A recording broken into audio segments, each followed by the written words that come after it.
Bro, we live in a world of either offend or be offended. And let me explain, right? So, there will be people that constantly want to put you in their box of their expectation as to what you are, what they need you to be. They will tell you, "Hey, you are this. Hey, you're doing this thing that you're not doing. Hey, you are this emotion. Hey, you're this emotion because I said so. Hey, these are your pronouns because I said so." Whatever your situation might be, right?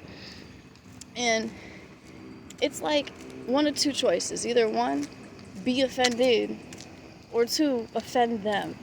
And it's so dumb. So, someone would try to tell me, "Hey, you are this thing that you're not." And if I try to argue, "Well, I'm not this thing because I'm not this thing," they get so offended because I'm not fitting into their narrative. I'm not fitting into their box of, "Hey, I'm not this emotion that you gave me." And then they get so offended.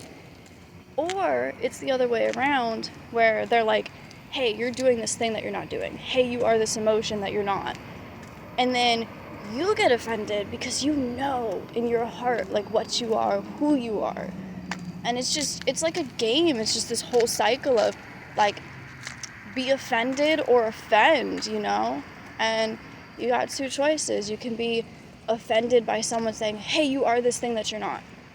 And you could be offended. Or you can freak them out by saying, "Okay." Or saying, "Well, I'm not this thing." And then move on. Like, don't even give them a reaction because they're not worth your reactions, trust me.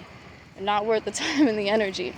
And when you don't give them what they want and you don't give them that narrative, you're just offending them. They will freak the fuck out because you won't be this emotion that they need you to be. You won't be this title that they need you to be. They need you to be this thing that you're not.